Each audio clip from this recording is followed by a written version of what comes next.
Boker Tov, aujourd'hui, Bezrat Hashem, le 5 du mois de Tammuz, 8 juillet, une halakha tellement importante. Sarich les airs, mais d'une personne quand il vient prier devant Akadosh Baruch Hu, comment doit-il faire attention?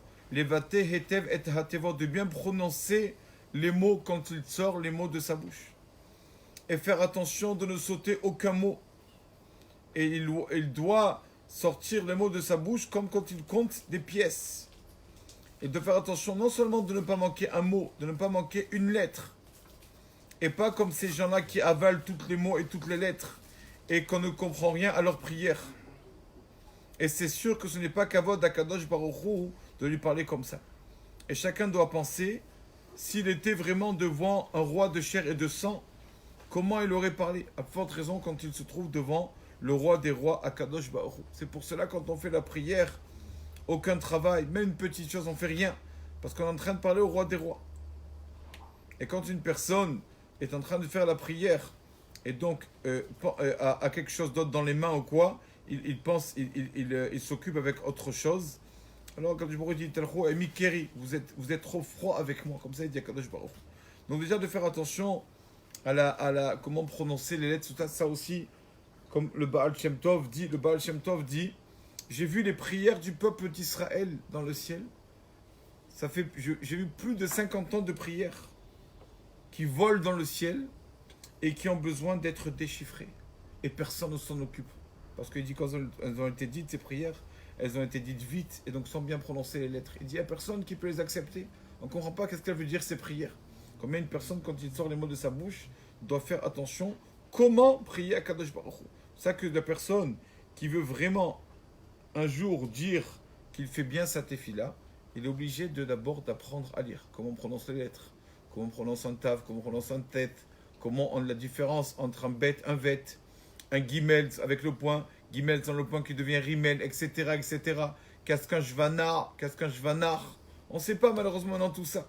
Et si on ne sait pas tout ça, c'est impossible de savoir prier.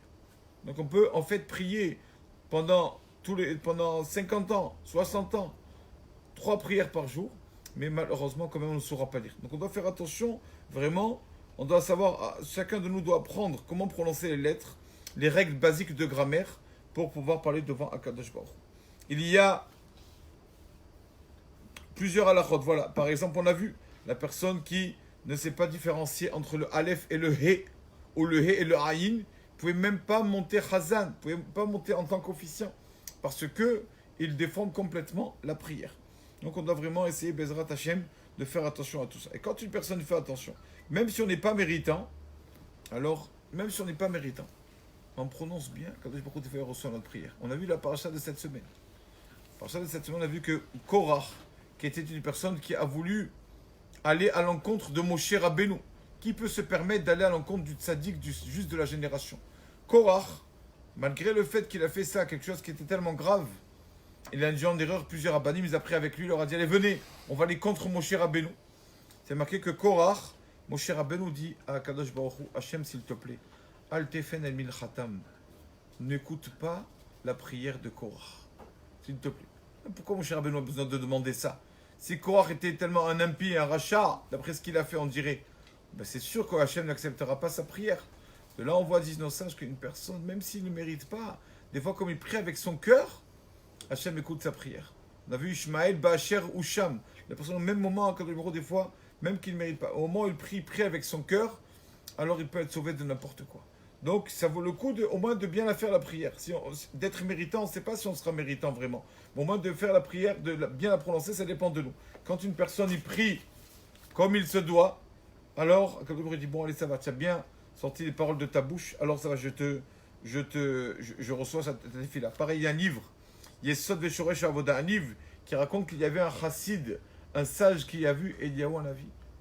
Eliyahu Hanavi, combien? Le Mashiach, combien on va l'attendre? Ça fait trop de temps qu'on attend le Mashiach.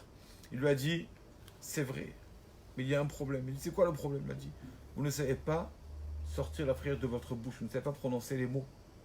Vous prononcez des mots et vous dites tout le contraire.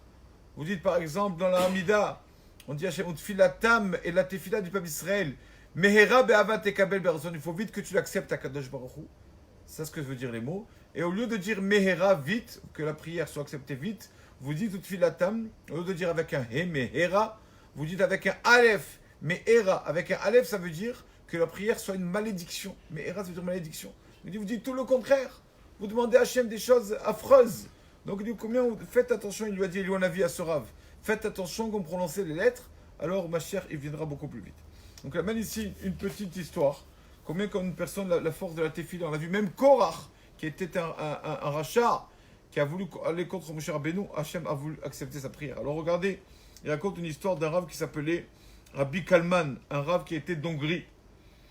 Et chaque année, il faisait une Messibat Odaya, un repas de remerciement. Pourquoi? Parce qu'il a survécu à la Shoah. Et il racontait chaque année son histoire à Rabbi Kalman. Comment a-t-il survécu à cette Shoah? Il dit que quand sont rentrés les SS dans son camp, quand vous étiez à Auschwitz, il raconte que ils ont décidé de prendre des personnes qui avaient une force physique pour travailler, pour construire des bâtiments, etc. Donc ils ont dit, on va prendre toute personne qui a de 18 ans jusqu'à 55 ans, on vous prend au travail. Et donc ils ont fait comme ça. Et donc il a, non pardon, voilà, 18 ans à 55 ans, on prend au travail, et tout le reste, ceux qui ont plus de 55 ou moins que 18, dans les chambres à gaz.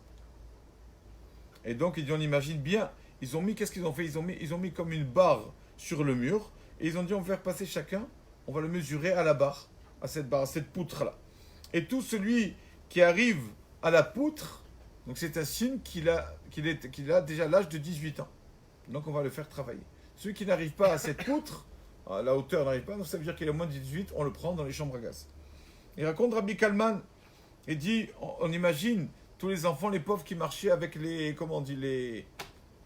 pieds hauts, je ne sais pas comment on dit Sur la pointe. Sur la pointe des pieds, Khazak, sur la pointe des pieds, pour arriver à la poutre et être sauvé de la mort. Et donc il dit, moi aussi j'ai fait comme ça. Et mais quand même que j'ai marché sur la pointe des pieds, je ne suis pas arrivé à la poutre ici. Donc on m'a dit, allez, toi à gauche. Ceux qui travaillaient, ils allaient vers la droite, et ceux qui étaient dans les chambres à gaz, à gauche. Et dit, donc moi voilà, je suis avec toutes les personnes qui vont être dans les chambres à gaz, qui vont mourir dans pas longtemps. Et il dit, j'étais avec plusieurs amis avec moi. On est allé, on a pris, donc, pardon, c'était pas à Auschwitz. On a pris le train pour aller à Auschwitz. Et donc j'ai dit, venez, on prie à Kadosh Baruch Hu. Il a dit, j'ai pris un Tehillim. J'ai pris un Tehillim, le psaume 121. Shir Hama'alot, Mima'amakim Kiraticha Hashem. Hashem, je t'appelle de mes profondeurs, je t'appelle, je suis très, de mon plus profond de mon cœur, je t'appelle à Kadosh Baruch Hu. Hashem, écoute-moi. Et donc, j'ai fait ce Shir Hama'alot. Et dit, quand on est rentré, donc je dis à mes amis, je leur dis, écoutez, j'ai prié, on a prié. Ils ont dit, arrête, on a prié. Regarde, on est dans le train pour aller chambre à gaz. Qu'est-ce que tu veux? Tu crois que ta prière va servir à quelque chose, ta prière? Et il raconte, il dit Rabbi Kalman, donc à sa Seudat Odaya, son repas de remerciement, et dit, quand on est arrivé là-bas dans les chambres à gaz, il dit, on nous a déshabillés et tout, pour nous mettre dans ces douches-là. Il dit, ils ouvrent le robinet pour que le gaz, plus de gaz. Plus de gaz.